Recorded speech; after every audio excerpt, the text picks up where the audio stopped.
Scientists have found fossils that prove unicorns existed, but they were actually pretty terrifying.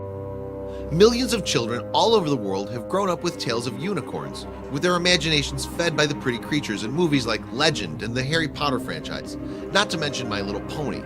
However, the real animals behind the unicorn myths are more likely to give kids nightmares than sweet dreams. Stories about unicorns were around a long time before Hasbro churned out its first rainbow-colored plastic toy. The fantastical creatures are associated with Greek myths.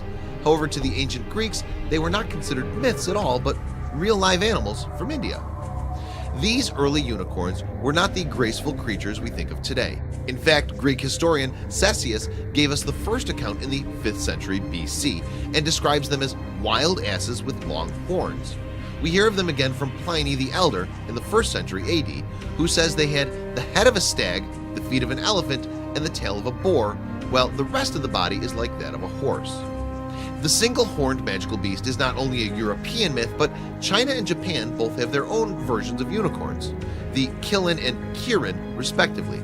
The Qilin was said to appear before the birth or death of someone important. It wasn't particularly horse-like though, with a curled horn and a scaly green deer's body and a lion's head.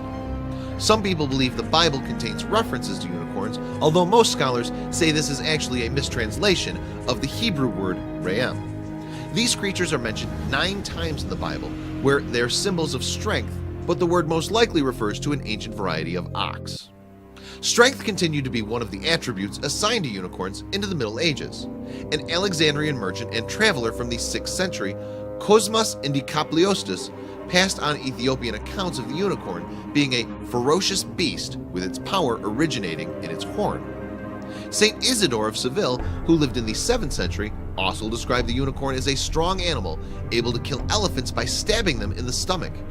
During this time, unicorns weren't all mystical horses yet, sometimes still being described as more like asses or goats. In medieval times, many also thought that unicorn horns were composed of a substance called alicorn. They were believed to have magical properties capable of neutralizing poison and curing mental and physical disease. One group to profit especially from this belief were the Vikings, who ran a thriving trade in narwhal horns from the Arctic Ocean, which they sold as unicorn horns.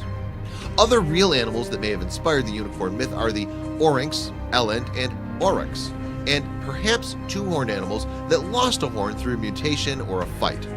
Another possibility is the Indian rhinoceros, and as we'll see, something like a rhinoceros might actually be the origin of the unicorn myth.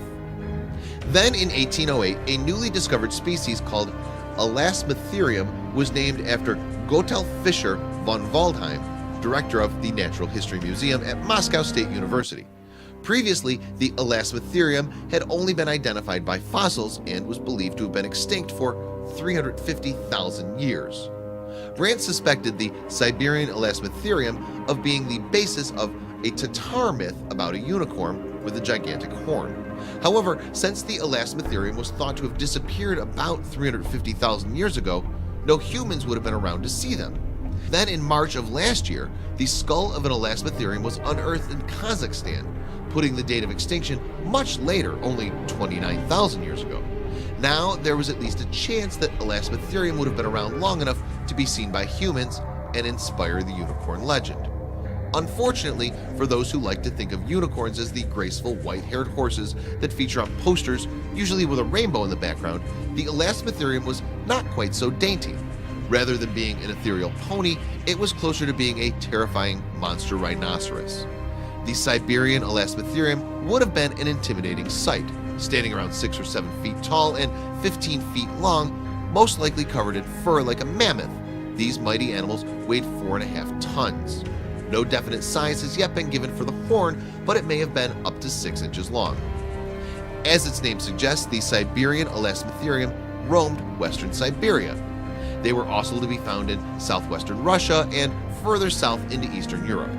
Despite its fearsome appearance, it was a herbivore, like the modern rhinoceros, grazing over large areas.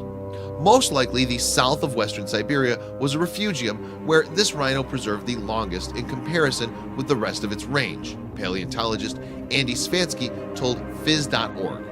There's another possibility that it could migrate and dwell for a while in the more southern areas. Although it's possible that modern humans encountered the Elasmotherium, it's not entirely certain that they did.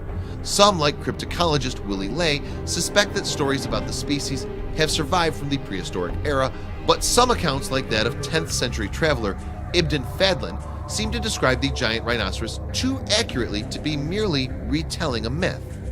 Unicorns that look a bit more like Elasmotherium than the Western version are found in stories from those regions where the animal once lived.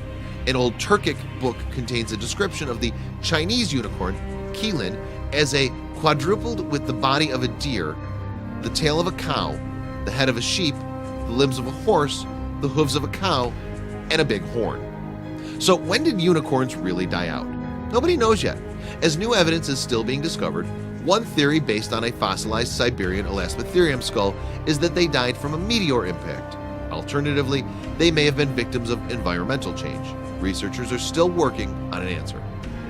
19th century scientists speculated that the Elasmotherium must have had a single horn. The whole analogy with the rhinoceros points with the greatest certainty to the previous existence of a horn, wrote Russian zoologist Alexander Brandt, which, to judge from the size of the blood vessels once encircling the base, must have possessed enormous dimensions.